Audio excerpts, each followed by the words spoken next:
contrôle. Recording in progress. On y va, bonsoir. Donc à l'approche de Purim, on va étudier quelque chose sur le sujet de Purim.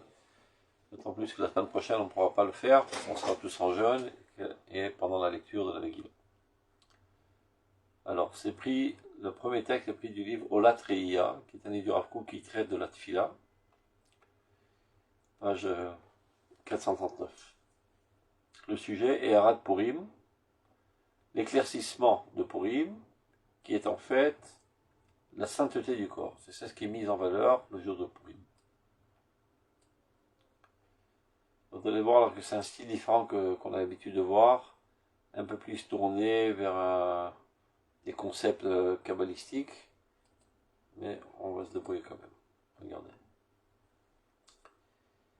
Yadanu midivrei chachamim amitim.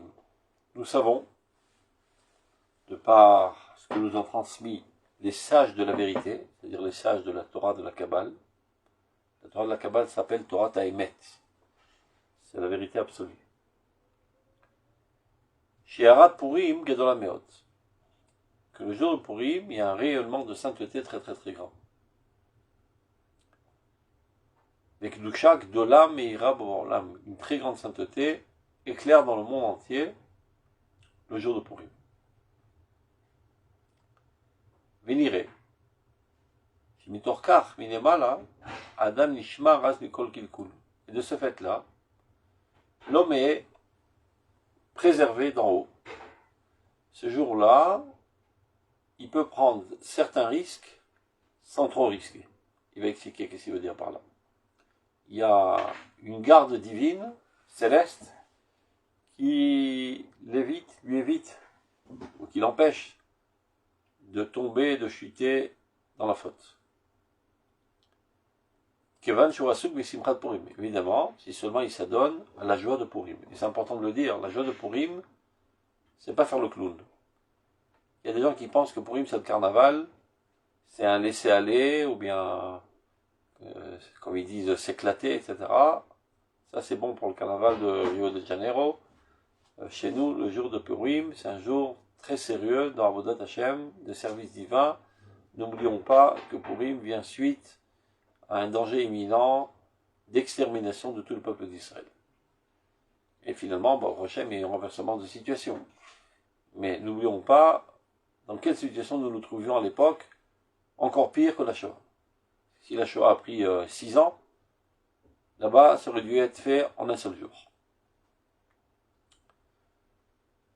Donc, si tu t'adonnes véritablement à la joie de Purim, c'est-à-dire au remerciement à Dieu de nous avoir sauvés, ce jour-là, tu as une protection divine, et tu peux te permettre certaines choses que le long de l'année, on a tout plus tendance à s'en écarter. En tzarich kol kach liot amishmarto. Donc, pas besoin tellement d'être sur ses gardes. Rak shelo yavor, chas v'shalom, shel davar midvrei Torah v'mitzvot. Évidemment, sans transgresser aucun détail de la Torah et des mitzvot.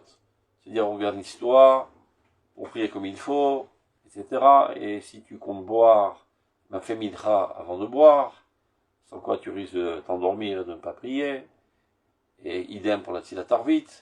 Arrête de boire assez tôt pour être plus ou moins lucide pour prier arvit.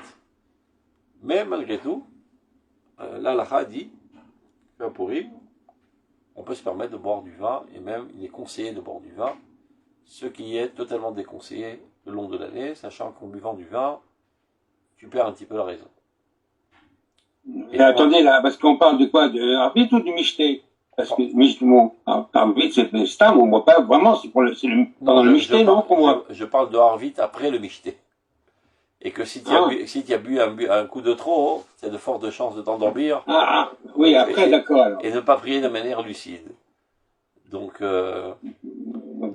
organise-toi pour faire ta Seudat, ton Mishté, après que tu aies pris Mincha en Minyan, et de boire, et d'arrêter de boire assez tôt pour reprendre tes esprits, pour arriver à Tzilat Arvit de manière lucide et honorable. Le Michelet, c'est vous le faites dans la journée de vendredi prochain. Non, C'est ça le dimanche, on le fait, à Jérusalem, on fera le dimanche. Ah, pardon. Ok. C'est clair? Parce que là, je suis de passage en France, ça va. D'accord. Ah. On reprend. Pardon. Ok. Chez Chaz Shalom, un avera mitzvah. Car à Dieu ne plaise, évidemment, on ne peut pas transformer une avera en mitzvah. Mais par contre, d'ivrei à reshut. C'est quoi d'ivrei reshut? Les choses qui sont permises, mais qui sont à la frontière entre les mitzvot et les averot. D'ivrei à reshut. Ça veut dire, dans ce monde, il y a 3 catégories. Il y a le mal, il y a le bien, et il y a le neutre. C'est clair? Donc, d'ivrei à reshut, chez Raoui les Shamer Mahem Bekolaimim, qui de manière générale, on doit prendre un certain écart envers eux, parce que tu commences à manger, finalement tu te goinfres, et à force de te goinfrer, tu perds ta raison, et tu en arrives finalement à faire toutes sortes de sottises. De même, quelques gouttes de vin, ça fait pas mal, mais si tu te laisses aller à boire énormément de vin, finalement tu en perds la raison, et tu fais pas mal de sottises. Donc dès que tu touches à ce domaine qui est neutre, il y a de fortes chances de glisser vers le domaine de la pureté. Donc le long de l'année, les directives de la Torah et de Chazal est d'en prendre le minimum possible. Mais Machem Meklipat Noga, là qu'on commence la terminologie kabbalistique, ça appartient à ce qui s'appelle Klipat Noga. Noga, c'est la lumière. Klipa, c'est l'épluchure, c'est-à-dire ce qui enveloppe la lumière. Donc, la lumière est atténuée. Disons qu'il n'y a pas tellement de lumière dans ce domaine.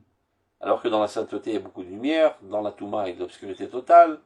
Dans ce domaine du permis, une lumière très faible. Chez Krova et Lara, qui est proche du mal. Et donc, toute l'année, on te donne comme directive, tant que tu peux t'en écarter, mieux ça vaut pour toi. Mange pas trop, bois pas trop, dors pas trop, etc., etc. Aval. Biyom Akadosh Ave, en ce jour saint de Purim, Meshu Mariman. Nous sommes protégés par Dieu. On peut se laisser aller au plaisir corporel sans trop de précautions. Car comme il est dit dans le Megillah, ce jour-là, les nations du monde ont eu une peur atroce des Juifs. C'est en ce jour que les Juifs ont fait un renversement de situation et ont eu le dessus. Et donc les Goïms qui s'apprêtaient à nous assassiner, eux au contraire sont rentrés en effroi total du peuple d'Israël. Et un autre passouk dit, Rabbim mehem mityahadim, nombreux parmi eux se sont judaïsés, c'est-à-dire se sont convertis au judaïsme.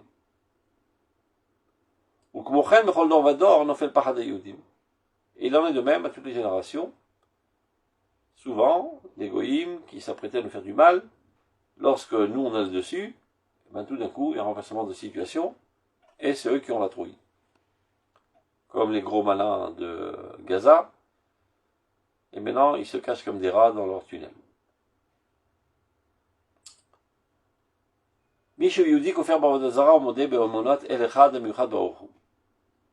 Marqué dans la Gemara, c'est quoi le caractère essentiel d'un juif? C'est la négation totale de l'idolâtrie et la reconnaissance parfaite d'un Dieu unique. Et qui est unique en changeant, personne ne peut lui ressembler. Donc cette peur, elle n'est pas tombée seulement sur les goïms, et là, mais sur leur source spirituelle. Car il faut savoir que ce qu'on rencontre dans ce monde n'est qu'une projection tridimensionnelle d'une existence céleste. Chaque nation, par exemple la nation française, elle a un représentant céleste, un ange, qui est en fait son entité spirituelle, qui apparaît ici sous forme de nation. Lorsqu'il y a marqué dans la Gemara, dans la Megillah, que Nafal Pahada Yehudim Alehem, ça veut dire que les Goïms se sont soumis au peuple d'Israël, ça veut dire, selon la compréhension kabbalistique, que l'entité profonde spirituelle de cette nation s'est soumise à la sainteté du peuple d'Israël. Et dès lors, ils ont eu une très grande peur de porter atteinte au peuple d'Israël.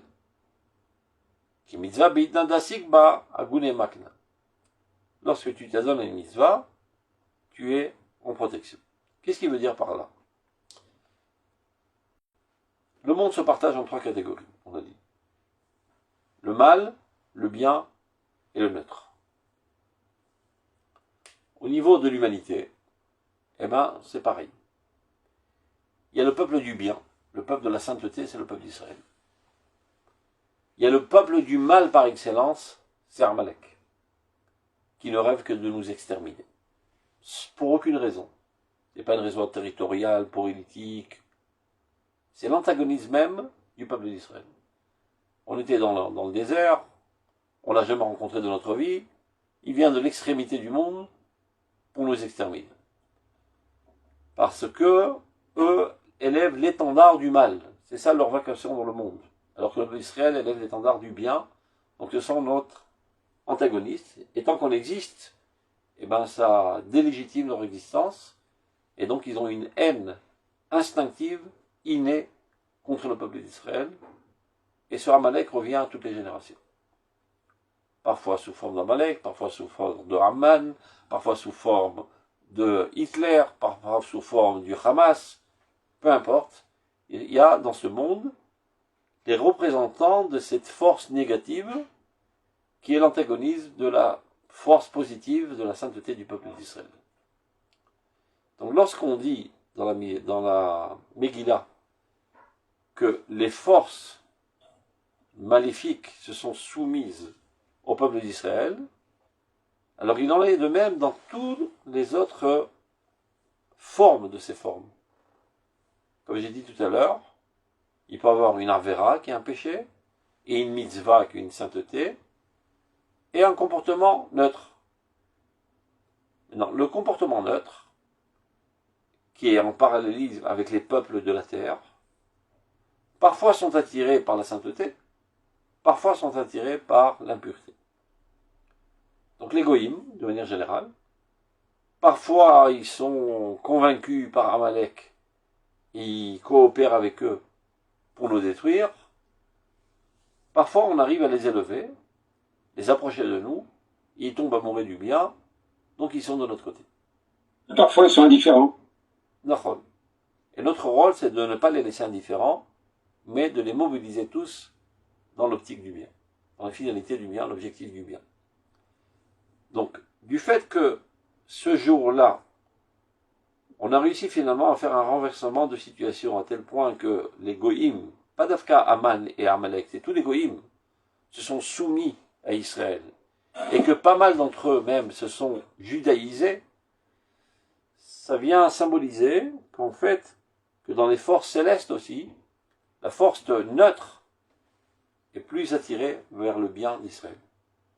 Et donc même dans nos comportements, les choses qui de manière générale, on a peur d'y toucher parce qu'ils ont tendance à nous rapprocher du mal, ces choses-là neutres sont plus proches du bien. Donc on peut se donner à boire du vin, à bien manger, sans risquer de tomber dans les effets secondaires impurs que de manière générale cela entraîne. והנה, הערה נמשכת ביום הקדוש הזה, היא ממש מצד קדושת הגוף הישראלי. Donc on a parlé au tout début d'une lumière extraordinaire qui éclate ce jour-là.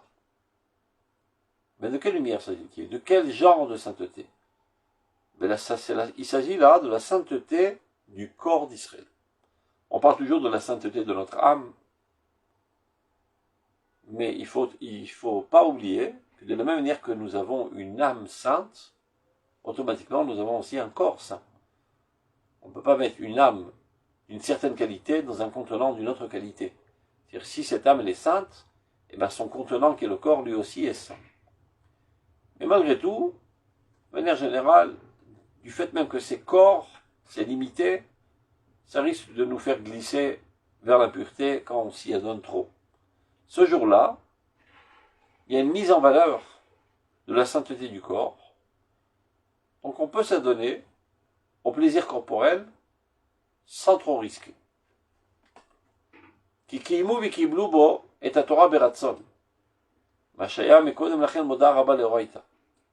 Ce jour-là, comme on le sait, le peuple d'Israël a à nouveau reçu la Torah, mais à cœur joie. Alors que le jour du don de la Torah, il est marqué que Dieu leur a mis, évidemment c'est une image, le mont Sinaï sur la tête, leur disant, ou vous recevez la Torah, ou bien là sera votre tombe. Donc, en quelque sorte, il nous a forcé la main à recevoir la Torah. Après tout l'aventure de Haman, il y a eu un éclat de joie dans le peuple d'Israël, et une volonté très très forte de se rapprocher de Dieu, et d'appliquer toute sa Torah de manière totalement libre, et pas comme jusqu'à présent, où on était un petit peu forcé. Le Hakim, la Goufim, maintenant il est bien clair que même au moment du mont Sinaï, où on a été forcé par Dieu, quel aspect de notre personnalité a été forcé? L'âme ou le corps? Évidemment pas l'âme. L'âme, elle n'attend que ça, que de se comporter selon la volonté de Dieu, puisqu'elle est toute divine. Mais le corps n'était pas à la hauteur. Et toutes les interdictions concernant le corps ont été ressenties comme un fardeau.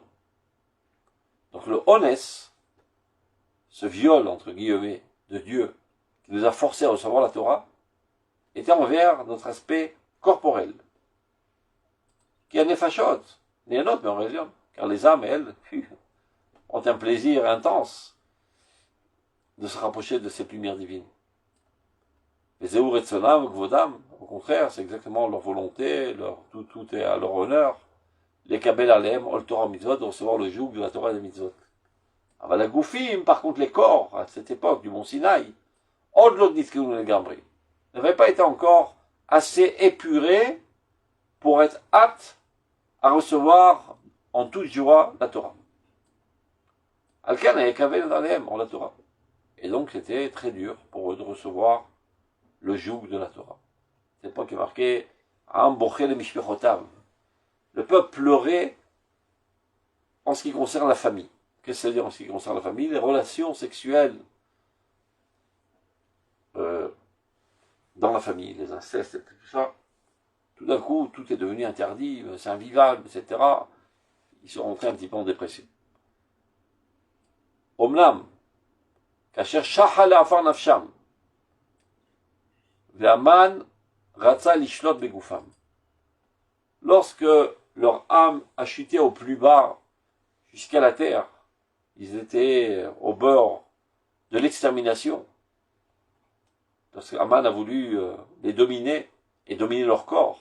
Contrairement aux Grecs, par exemple, qui avaient voulu dominer notre âme, Aman, lui, ce qui l'intéressait, c'est d'exterminer tous les Juifs et de les griller carrément, c'est-à-dire d'exterminer leur corps.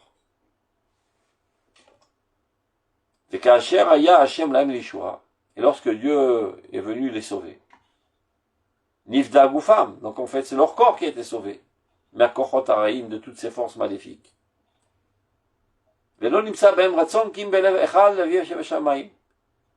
ceci a déclenché que, d'un coup, ils ont tous voulu se rapprocher de leur Père qui est aux cieux, même au niveau des corps. Alors, vous pouvez rappeler pourquoi on dit pas le Hallel complet à Purim, puisque justement l'examination a été complète, elle était prévue pour être complète, tandis qu'à Hanouka c'était partiel. Parce que on n'a pas eu encore notre indépendance nationale. On a continué d'être encore sous le joug de Achashverosh. Alors qu'à Hanouka, on a réussi à édifier un royaume. Le Rambam en parle dans les Trot Hanouka, il est très enthousiaste de ça, que pendant 200 ans, on a eu notre indépendance nationale. Donc on ne peut pas dire Alléluia Hachem, quand on n'est pas serviteur, totalement serviteur de Dieu, on est aussi serviteur des hommes. Donc, on va faire la parenthèse. Alken beyomze. De ce fait, en ce jour-là, l'a'ad atzlanim et nusu. Pour l'éternité, toutes les ombres s'écarteront. Bien que tous les jours de l'année, celui qui se saoule est considéré comme un idolâtre. Pourquoi il est considéré comme un idolâtre? Quelqu'un qui se saoule, il perd la raison. C'est comme si qu'il n'est plus géré par sa cervelle. Vous voyez, il fait toutes sortes de comportements bizarres, il lève les pieds, il jette les mains, il jette des assiettes, il jette des balais. Il n'est plus là, le bonhomme. Donc il a perdu la raison. Et ce qui nous relie constamment à Dieu, c'est notre raison. Il dit le Rambam, Tselem Elokim Sheba Adam, en quoi tu as l'image de Dieu? Ta raison, ton sechel, ton intellect. Et quand tu bois du vin, eh ben, tu perds ton intellect. Donc tu n'es plus connecté à Dieu, donc tu es comme un idolâtre. Donc de manière générale, le long de l'année, celui qui boit du vin est considéré comme un idolâtre. Ayant cela deux raisons, il dit. Kasimcha imalak dola deka imor osechel be'etzem. Quand tu bois, tu deviens joyeux. Et la joie a une certaine similitude avec la lumière divine, la lumière du Sechel. Et Kevan Shaklitsar, et si le corps n'est pas adéquat, il est trop étroit, mais cette lumière ne peut pas le pénétrer. Ne pouvant le pénétrer, elle retourne au ciel. Il se trouve vide de toute lumière. Et un corps sans lumière, ben, il fait des gaffes, tout simplement. Elle a gouffé les câbleaux. Et si le corps est trop étroit, trop impur, trop opaque, trop obstrué, cette lumière ne peut pas le pénétrer, donc elle s'en dégage totalement, et le corps est abandonné à lui-même, et on sait très bien ce qui arrive. Si le corps est abandonné à lui-même et n'est pas géré par l'intellect, eh ben, il fait pas mal de bêtises. Aval, Keshimitrabe, Etermidai, Enaklit, Sovelet Or. Donc s'il y a trop de lumière, ben, cet ustensile, ce réceptacle ne peut pas contenir en lui cette lumière. Va or yotse au mistalek. Et cette lumière en sort et disparaît vers le haut. Venishar agouf, lior. Et ce corps reste finalement sans aucune lumière. Oumiya de Mesoukan. Et donc il est dans une situation très très dangereuse, n'étant plus géré à la lumière de son intellect. Mais toutes sortes d'épines qui poussent autour d'une plante, ben ça risque de lui porter atteinte. En ce jour, il y a deux avantages.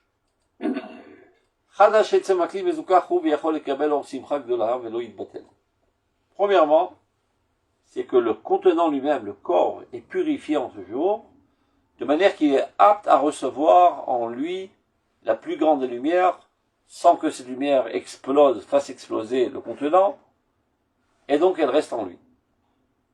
Ve'od, et de plus, même si on imaginerait que la lumière intellectuelle se déconnecte de lui et qu'il reste abandonné à lui-même. Comme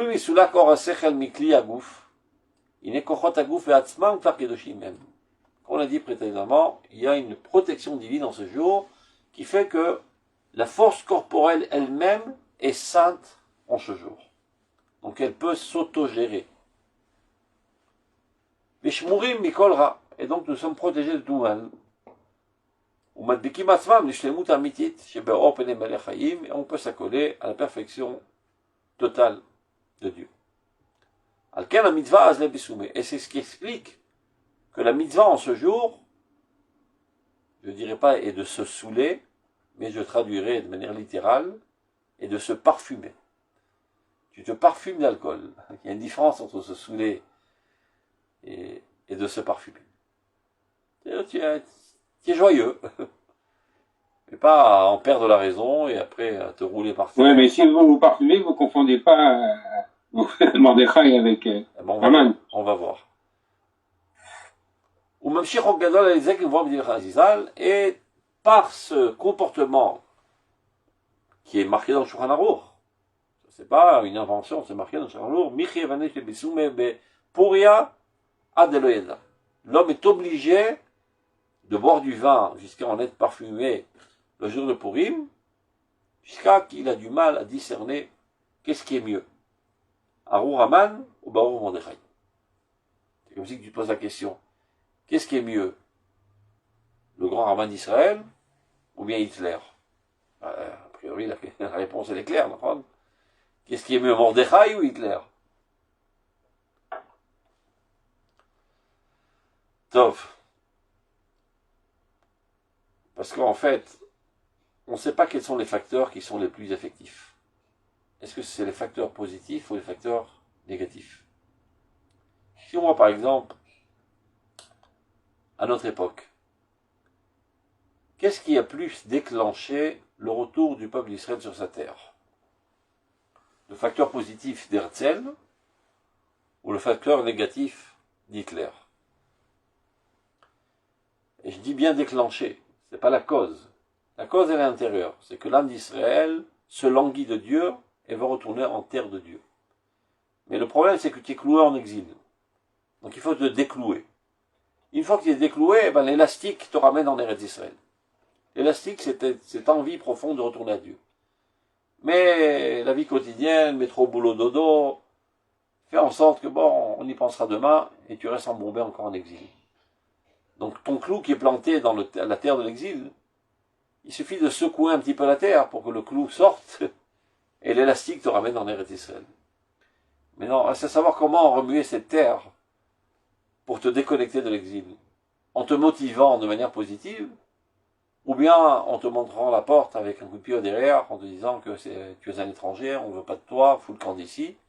Et tant qu'à faire, au lieu que pendant, comme tout l'exil, on a été ballotté d'un exil à l'autre, là que la Shrina se réveille, on est automatiquement attiré par Eretz Israël. Donc, c'est une question profonde de savoir quels sont les facteurs les plus effectifs pour la Géoula.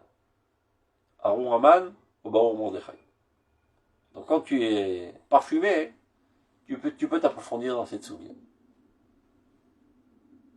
Donc, dans tout ce qu'on a dit, le Rav Kook met quand même des limites. Il dit comme ça d'abord. Nous les Demesafina, si ce n'est que je ne craignais de rentrer en contradiction totale avec les autres poskim, bien que de manière générale, celui qui a bu un petit peu de vin n'a pas le droit de prier. Vous savez combien que c'est un petit peu de vin? Comme ça. On voit pas là. Comme ça, un petit verre. Dès que tu as bu un petit peu de vin, tu ne peux pas prier jusqu'à que tu redeviennes lucide. Ça c'est la halakha. Donc tous les jours de l'année, chatouille alit palel. Mikol Makom, cependant, Beyomze, en ce jour-là, Oïl mizato bekar, puisque la mitzvah est de boire l'ombatrid. Ça ne dérange pas. Tu peux prier, bien que tu aies bu du vin. Zula chikor gamour, mis à part celui qui est totalement ivronne. C'est pas de ça qu'on parle. Et il faut s'approfondir pour voir si c'est véritablement la mitzvah, c'est-à-dire de devenir ivronne. Ivre total. Maintenant, pourquoi Chachamim ont interdit de prier lorsqu'on est bu, comme on dit? La tfila a une certaine ressemblance avec les sacrifices. C'est une élévation. De la manière que tu élèves cet animal vers Dieu, là tu t'élèves à toi vers Dieu, quand tu pries. Maintenant, si dans cet animal, il y a quelque chose d'impur, ben le korban, il n'est pas comme il le faut. Et si dans toi, il y a quelque chose d'impur, parce que tu as perdu la raison, ben tu ne peux pas prier de cette manière. C'est comme si tu fais un korban, balmoum, qui apporte un korban, un sacrifice, qui a un défaut, je sais pas, qui a une oreille coupée, une patte cassée. C'est un korban pagoum. Eh ben, quand tu pries, c'est toi-même qui es korban. C'est toi qui te rapproches de Dieu. Et si tu as quelque chose de cassé, en l'occurrence, là, ta raison est cassée, eh ben, tu es un sale korban. Tu n'es pas convenable. Donc, il dit ça, ben, nieno, davukra, s'il y a en toi quelque chose de mal qui est accolé, donc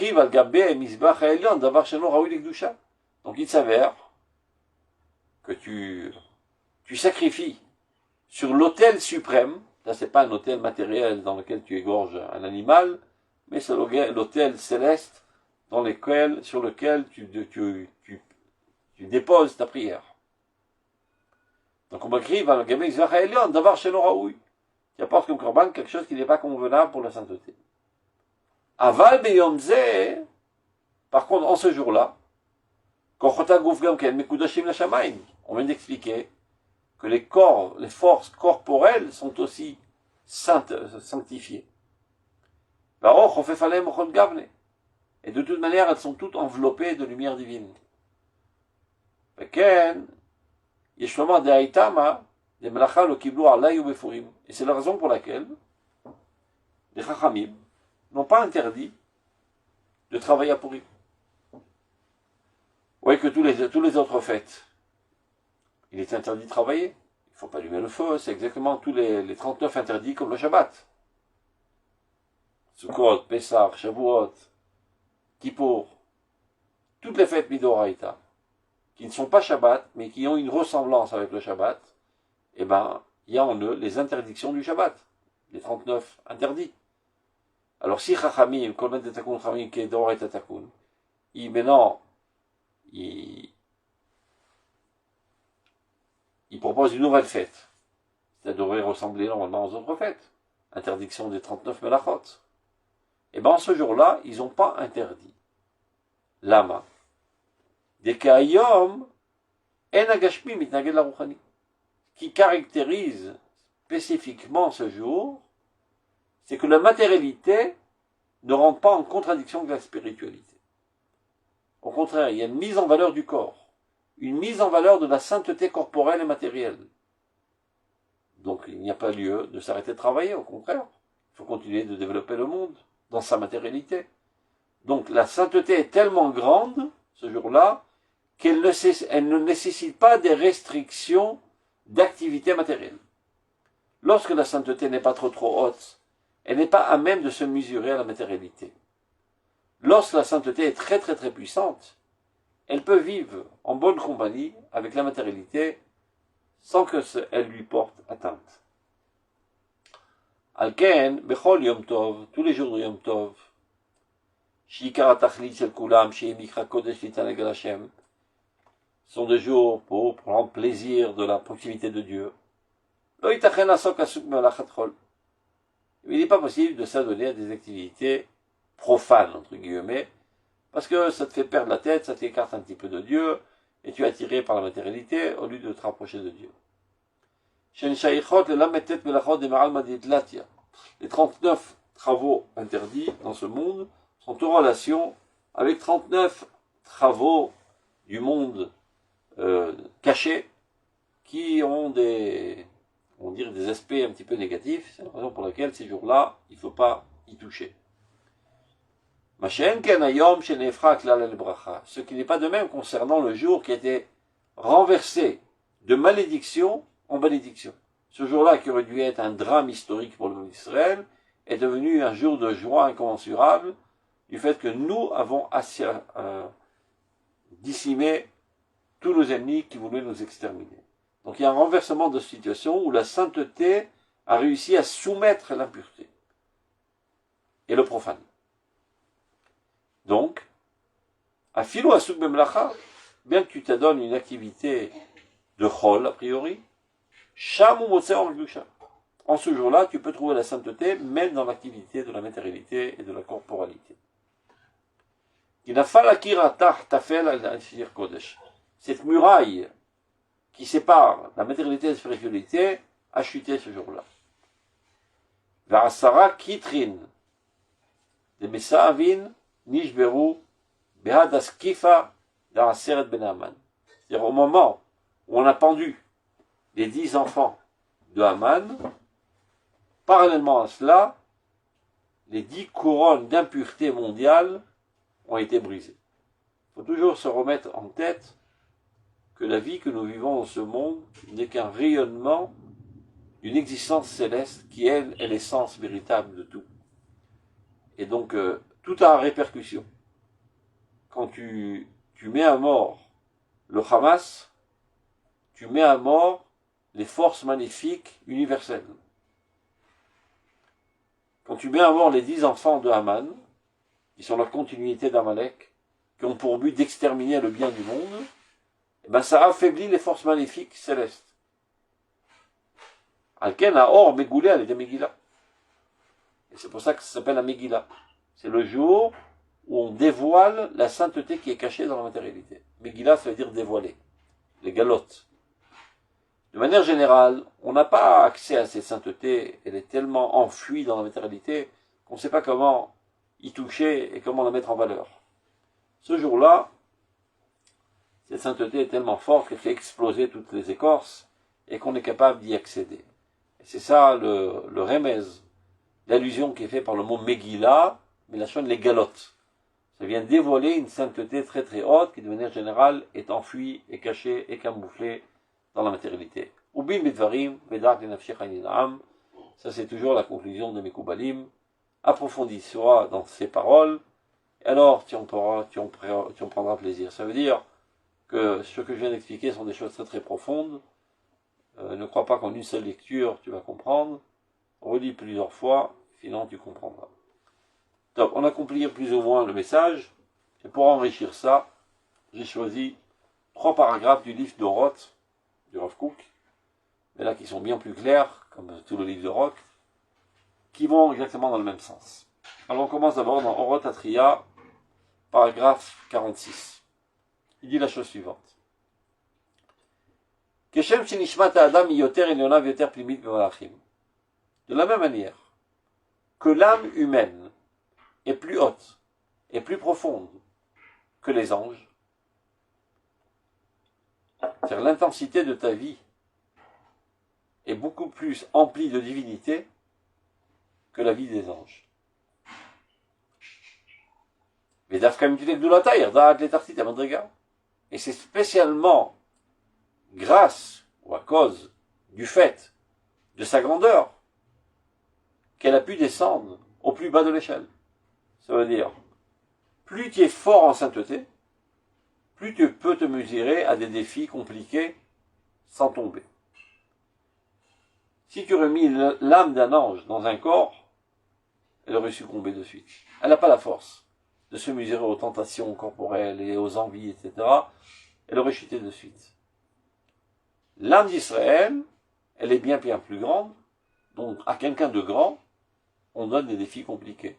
Un petit soldat, une opération simple, un soldat bien entraîné, on lui donne des opérations bien plus compliquées. Au Misham, une fois qu'elle a chuté dans ce monde, elle s'est enveloppée dans un corps, etc. Au Misham, Talé Berrouj Gadol. Et c'est comme ça qu'elle s'élèvera finalement avec énormément de bien. Vitarchir et Orlam Kulo Imma, l'Alia Eliona Mekorit, elle rendra le monde entier apte à une élévation. Alors ça, c'est quelque chose de suivi de tout le monde, on en parle dans tous les livres. Et là, de là, il fait une extrapolation. Ken, à Kodesh et Bachon. Il en est exactement pareil, similaire, concernant la sainteté qui est enfuie au plus profond du Chol, la matérialité. Shiarad Adlider Choulin Agorim, qui a chuté à tel point qu'on ne voit plus le Kodesh. Ça a l'air d'être totalement matériel, tellement c'est camouflé.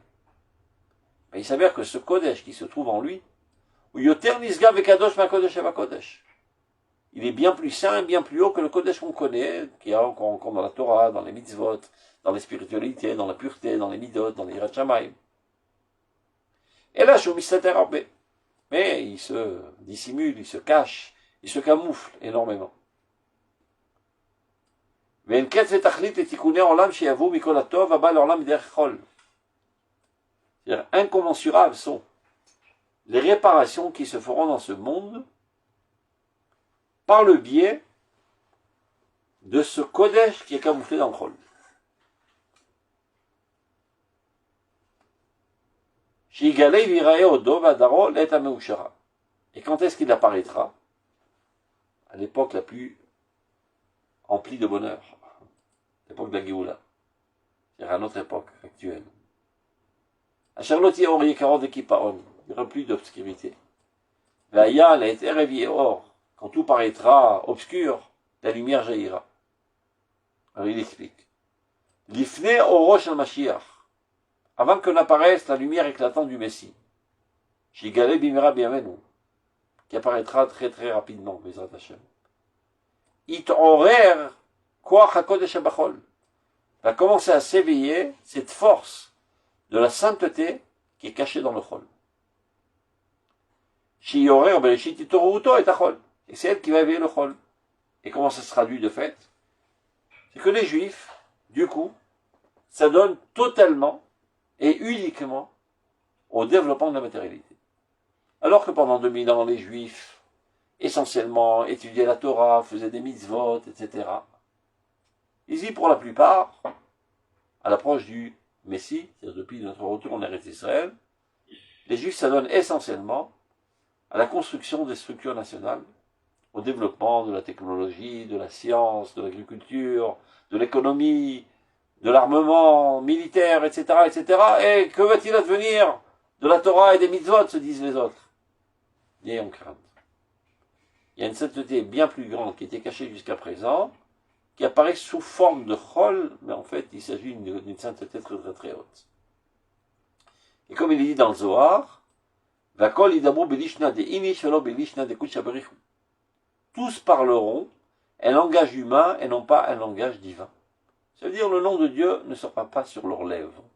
Ils ne parleront pas au nom de Dieu, mais au nom de la matérialité, de la force, de la réussite, de l'ambition. Alors, certaines personnes religieuses classiques, voyant ce phénomène, ils sont ahuris, ils ont l'impression que c'est une régression, une chute libre dans l'abîme du peuple d'Israël. En fait, c'est exactement le contraire qui est en train de se passer.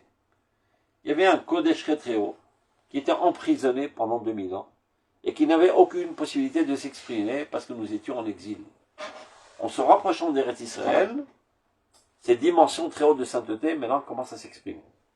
Je ne sais pas si vous avez remarqué tout ce qu'il expliquait précédemment concernant Aman. Il faut resituer Aman du point de vue historique. Quand est-ce que ça se passe? Au retour du peuple d'Israël vers sa terre, du deuxième temple.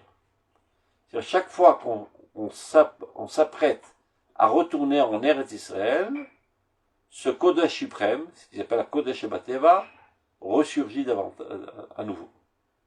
Et donc, Venafochu, Shirishetu, Ayodim, Mima Vesonehem, et que la Kedusha est une emprise sur le Chol, et le Chol lui-même est sanctifié. Et bien de même, aujourd'hui, à notre troisième retour, le peuple d'Israël s'adonne essentiellement à la construction des structures matérielles. Et par là même, il fait ressusciter ce Kodesh qui était enfui dans le Chol, qui était presque en agonie, en léthargie profonde. Valzen et Emar, et à propos de ça, il est dit, il y a un passage qui dit, Gam leshoni kol hayom teget elat etzidkatcha. L'homme parle à Dieu, il dit, ma langue, c'est-à-dire ma manière de parler à moi humaine, en fait, elle est en train de faire ta louange. On a l'impression que je parle de technologie, d'enrichissement de l'économie d'Israël, etc. Et ça même fait avancer la sainteté divine dans le monde. On va lire 2 piscades, donc on va bien comprendre. Regardez. Rotatria Medgiman. Il va parler maintenant, ça c'était la sainteté du Chol à l'échelle nationale, c'est-à-dire le renforcement des structures matérielles. Mais est-ce que ceci doit apparaître aussi chez l'individu? Est-ce que seulement la matérialité du collectif est sainte et il y a une valeur importante de la développer? Ou bien même la matérialité de l'individu d'Israël, c'est-à-dire son propre corps? Regardez. Gdola itviratenu agufanit. Nous avons maintenant une grande exigence de notre corps. Gouf bari anutzrichim. Nous devons avoir un corps sain, et saïen.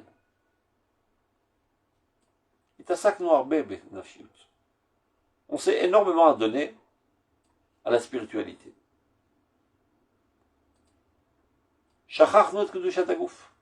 Et tout simplement, nous avons totalement oublié la sainteté du corps.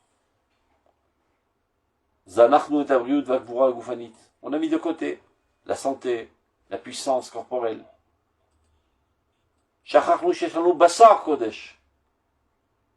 Nous avons oublié que nous avons de la chair sainte, et pas seulement une âme sainte.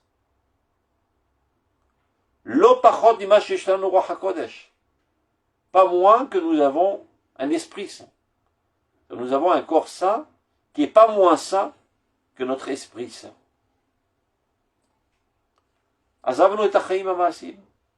Nous avons totalement abandonné la vie active.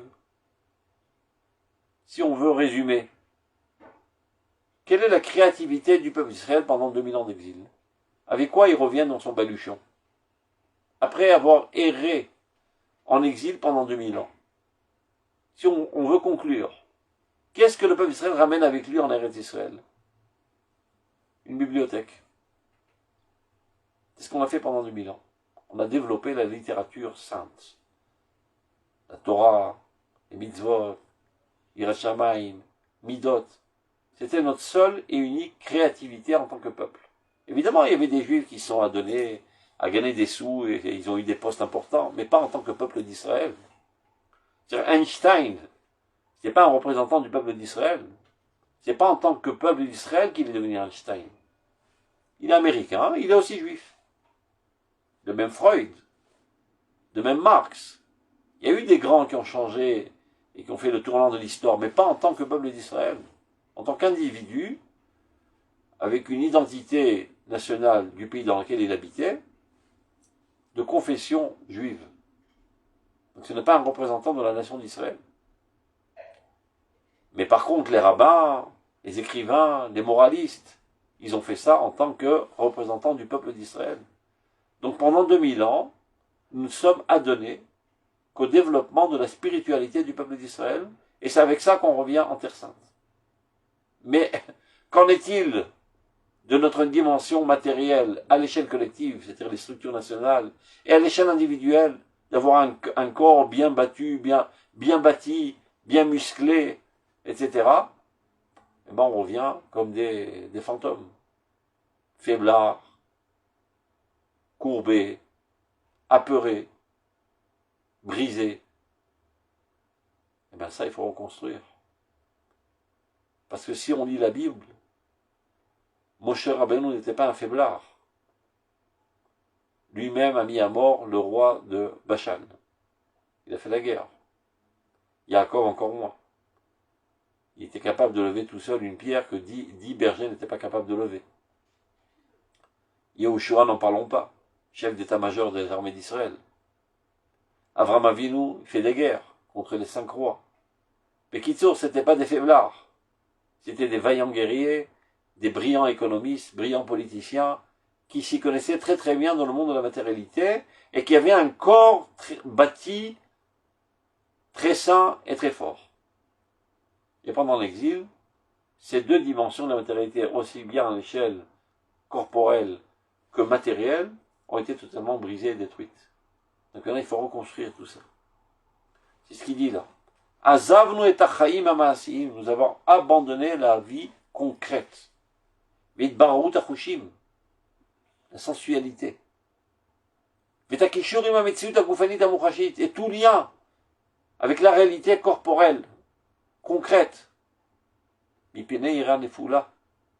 Et tout ça, ça a dû à une fausse crainte de Dieu. Une crainte de Dieu qui a chuté. Par manque de foi et de croyance en la sainteté de la terre d'Israël. D'Israël, Emunat, les Seder Zraïm. Il y a un pasouk, Emunat, Itecha, etc. Le mot Emuna est en corrélation avec l'ordre de Zraïm dans le Talmud. D'Israël à ce propos, chez Ma'amim, Chayolamim, Vezoreh. Si tu crois vraiment à la vie éternelle, eh ben, ensemence. Construis ce monde. Si tu crois véritablement que ce monde un jour deviendra un monde parfait, eh ben, investis dans ce monde. Développe-le, ce monde. Commence à ensemencer. Donc, pour conclure, Kol Tshuvatenu, si on veut parler de Tshuva du peuple d'Israël, Ta'ale biadenu, le réussira, Rakimitiye, seulement si elle sera, Im Kol Hod Ruchniyuta, avec toute la splendeur de sa spiritualité, mais aussi, Gam Tshuva Gashmit, une Tshuva matérielle, corporelle. Ce qui veut dire, Yotzeret Dambari, qui est capable de créer du sang sain, Bassar Bari, de la chair saine, Gufim Chatuvim Vetanim, des corps bien sculptés et puissants, des athlètes. Tous les juifs doivent devenir des athlètes. Ruach Lohet, Zoreach Al-Gabe Shririm Chazakim. Un esprit enflammé et rayonnant, mais qui repose sur des muscles puissants. Tout comme les profils qui sont décrits dans la Bible. Nous devons retourner à notre profil original, qui a été brisé pendant l'exil.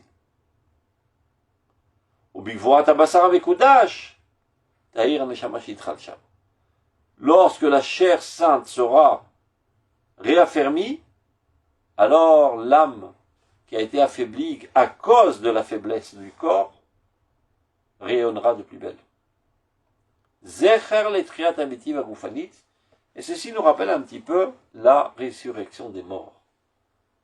Parce que avant d'arriver au stade final de la résurrection des morts, commençons d'abord à faire revivre les morts vivants. Il y a des gens qui a priori sont vivants, tu vois, ils respirent, ouais, mais ils sont brisés, leur corps est faible. Alors, donnons-leur toute leur vigueur. C'est déjà un premier stade de Triat Ametim. Que des gens qui sont à moitié morts deviennent totalement vivants, des gens qui sont à moitié vivants deviennent totalement vivants, ça nous rappelle un petit peu de Triat Ametim. Après, on s'occupera de ceux qui sont totalement morts sous terre. Mais d'abord, faisons la résurrection à ceux qui sont sur terre et qui marchent sur leurs deux pattes, mais qui ont des tendances spirituelles extrémistes, à tel point qu'ils négligent, méprisent et dédaignent le corps et le laissent se détruire. Donc, rafraîchissons un petit peu les esprits et faisons la résurrection de ces morts d'abord et avant tout. On termine une dernière piska, il nous reste 10 minutes. On retatria la médalette. Aïtamlut et Tzere Israël oskima Beretz Israël. La culture physique, le sport, que les jeunes d'Israël font en Eretz Israël. Lechazak et Gufam bishvil liot banim amitze koach lauma, afin de renforcer leur corps pour être des enfants emplis de courage pour la nation. Ben, si on veut combattre, on ne peut pas être des faiblards. Donc les soldats, ils font des entraînements, renforcement du corps, des muscles, de la respiration, etc. Et aussi de l'esprit de courage. Donc toute cette activité, dit le Rav, corporelle, qui de manière générale, on a tendance à catégoriser ça dans le monde du profane, voire même de l'impureté. Quand on voyait un juif en Haaretz qui faisait de l'athlétisme, c'est une mauvaise odeur. Pas très religieux celui-là, s'il donne tellement d'importance au développement de son corps, ça prouve qu'il n'est pas tellement froum, comme on dit nos amis Haridim. Ben, c'est une erreur. Sans quoi tu dois disqualifier Moshe Rabbeinu, Yoshua, David Ameler, Abraham, Yaakov, etc., qui étaient tous des gens très très forts de corps. Donc, cette nouvelle activité qu'on retrouve aujourd'hui en Eretz Israël, où les Juifs s'adonnent très fortement au développement de leur corps pour être des vaillants guerriers fidèles de leur nation. Et bien cette activité, dit le Rav,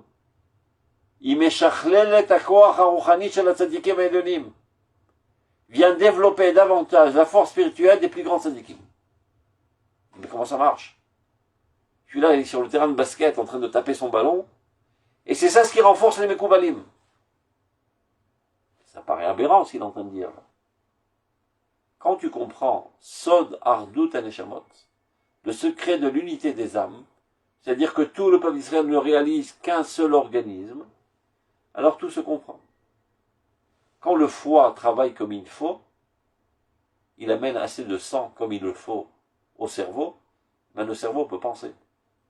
Quand les poumons travaillent comme il faut et amènent de l'oxygène au cerveau, ben le cerveau peut penser. C'est clair? Et quand ton estomac travaille dur pour ratatiner tout ce que tu as avalé et transformer ça en petits grains qui vont être véhiculés dans le sang, et ben c'est comme ça que le cerveau pourra penser. Donc tu vois bien que tous les organes sont nécessaires pour que finalement la tête puisse penser comme il le faut, aux pensées les plus hautes, les plus structurelles, les plus saintes. Donc le fait que certaines cellules de la nation, qui sont des individus, se renforcent dans leur activité qui leur est propre et leur vocation essentielle pour le bien de la nation, ça renforce la totalité de la nation, y compris ceux qui se trouvent à la tête spirituelle de la nation, c'est-à-dire les Mekoubalim, aussi en ressort d'un grand profit de cela. Donc, Imeshachlel et akwa haouchani shel hatzadikim ha'elyonim, haoskim bichudim shel shemot hakdoshim, qui s'adonnent à toutes sortes de kavanot, de compréhension profonde des noms saints de Dieu. L'arbot aflatat haor Elohi ba'olam, et ceci met en relief davantage la lumière divine dans le monde. Ve'en gilu yor echad omer belo chavero. Il ne peut pas avoir le dévoilement d'une lumière sans l'autre. C'est-à-dire, l'un est dépendant de l'autre. Ceux qui s'entraînent à l'armée renforcent les Mekoubalim. Les Mekoubalim renforcent ceux qui s'entraînent à l'armée. Encore une fois, ceci en aucun cas ne vient laisser sous-entendre que les Mekoubalim ne doivent pas aller à l'armée, que ceux qui étudient la Torah ne doivent pas aller à l'armée. Comme toute autre mitzvah, tous les tzadikim doivent faire la mitzvot. C'est pas parce que tu étudies la Torah toute la journée que tu es exempté de tefillin, ou que tu es exempté de mezouza, ou que tu es exempté de loulav. Au contraire, si tu es tellement amoureux de Dieu à tel point que tu t'adonnes jour et nuit à l'étude de la Torah, donc tu dois exprimer cet amour par l'application minutieuse des mitzvot. Et vu que aller à l'armée est une mitzvah de Horaïta, que ce soit selon le Rambam ou le Ramban, selon le Rambam c'est le sauvetage des Juifs, selon le Ramban c'est la conquête d'Eretz Israël. Et à ce propos, le Ramban dit Shekula keneged kol mitzvot. Donc seulement c'est une mitzvah, elle pèse à elle seule le poids de toutes les mitzvot. Donc évidemment que tout celui qui étudie la Torah toute la journée doit aussi aller à l'armée et s'enrôler à l'armée et aller à la guerre comme tout le monde. Mais quand il n'est pas en miloui, mais quand il n'est pas à la guerre, etc., qu'est-ce qu'il fait toute la journée? Il étudie la Torah. Et il peut être le plus grand des Mekoubalim de la génération. Et bien ce Mekoubal est renforcé par le fait qu'il y a des gens qui sont en train de s'entraîner aujourd'hui et de renforcer leur corps. Et lui, en étudiant la Kabbale, il renforce maintenant ceux qui sont en train de s'entraîner et renforcer leur corps. Il y a un enrichissement réciproque de ces deux lumières. Comme il est dit, Vayar Zavichem, David a sa mishpat uzdaka l'école amo, Veyoav ben Tsuria à la tzava. David s'est donné à la gestion nationale et Yoav ben Tsuria à l'armée. Quoique avant ça, David lui-même était le chef d'état-major. On voit une certaine critique dans Chazal envers Avner, parce qu'il a envoyé ses troupes aller faire la guerre. Mais en fait, c'est pas parce qu'ils ont fait la guerre, mais c'est parce qu'il a pris à la légère la vie de ses soldats. Il a rencontré Yoav, il a dit, toi, on s'ennuie un petit peu, on va s'amuser. Faisons la guerre entre nos soldats. Et il a envoyé à la mort des jeunes, juste pour s'amuser. En cela, il a été accusé par Chazal. Mais quand ces jeunes, aujourd'hui, s'amusent, entre guillemets, sur le champ, sur le terrain de basket ou de foot, ou peu importe, pour renforcer leur corps et leur esprit, bishvil gvurataouma, pour le renforcement de la nation, non pas pour s'amuser. Avodat kodesh hazot, ce service saint, ma'alat ashkina ma'lamala, élève la shkina. Avodat kodesh hazot, ma'alat ashkina ma'lamala. Ce service saint du renforcement corporel élève la shrina de niveau en niveau.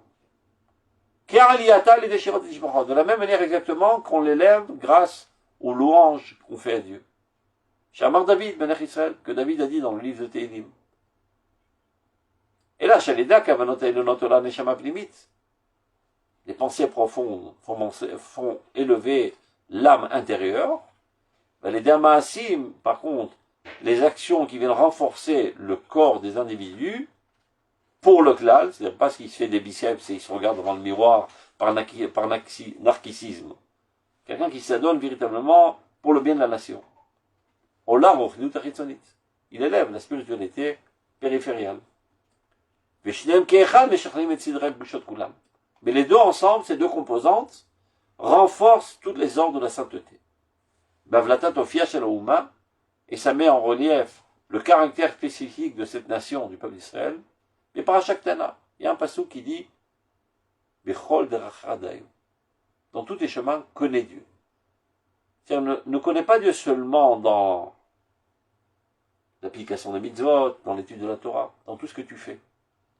Si ton intention est idéale, alors peu importe ce que tu fais. Que tu étudies la Torah, que tu laves la vaisselle, que tu fasses du sport, que tu dors, que tu manges, si toujours ton intention, c'est comment contribuer au mieux à l'avancement de ma nation, et c'est la nation sainte, qui va édifier le royaume d'Israël, qui est le trône de Dieu dans ce monde. Donc quoi que tu fasses, c'est ça. Quoi que tu fasses, c'est une connexion avec Dieu.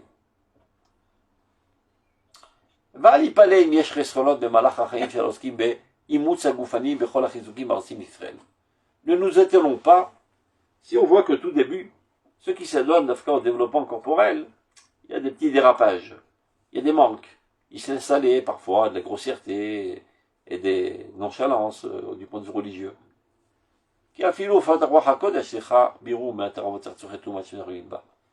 Car même l'apparition du roi HaKodesh, pas du Gouf HaKodesh, qui est bien plus compliqué, parfois se mêlent à cela des parasites.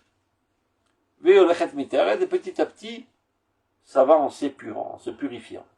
Donc s'il en est ainsi concernant la spiritualité la plus abstraite, qui elle aussi parfois dans ses premiers pas est atteinte de parasites qui lui portent, qui la salissent et la purifient, mais au fur et à mesure elle va en se purifiant, à plus de forte raison quand il s'agit d'une sainteté bien plus complexe, celle qui apparaît dans la matérialité, en s'adonnant totalement à la matérialité, on a parfois des dérapages et des chutes.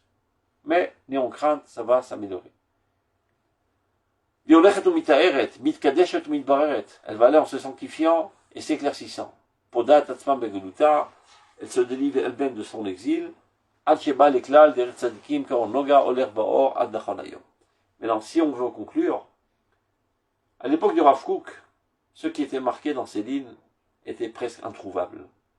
C'est vrai que les jeunes à l'époque, ça donnait énormément au développement de la matérialité, de leur corps et de leur habileté militaire, mais ils étaient vraiment très très très loin du judaïsme, de la crainte de Dieu, etc. Et le Rav Kook, n'ayons crainte, c'est parce que c'est les premiers pas dans cette nouvelle sainteté. Ceci ira en s'améliorant. Aujourd'hui, Baruch Hashem, on peut voir dans l'armée d'Israël,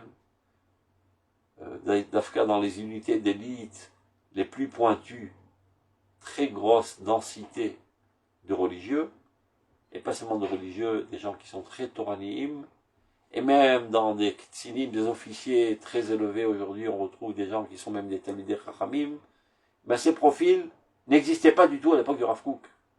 On avait d'un côté ceux qui mettaient en valeur la matérialité et la corporalité, mais totalement écartés du judaïsme, et d'un autre côté ceux qui étaient très très proches et minutieux de l'halakha, mais totalement écartés du développement de la matérialité, et du sionisme, et de la construction des structures nationales. Le Rav Kook dit c'est une histoire de processus, ça prendra le temps que ça prendra, mais on est en bonne route et on y arrivera. Et aujourd'hui, on voit déjà les prémices et les bourgeons qui éclorent de plus en plus. Chazak Baruch Toda Rabba. Kol Tov, Purim Sameach. Purim Sameach. Kam Lecha. Toda. Kol Tov. תודה רבה. Merci beaucoup. שבת שלום. Shabbat Shalom. Très positif. Voilà.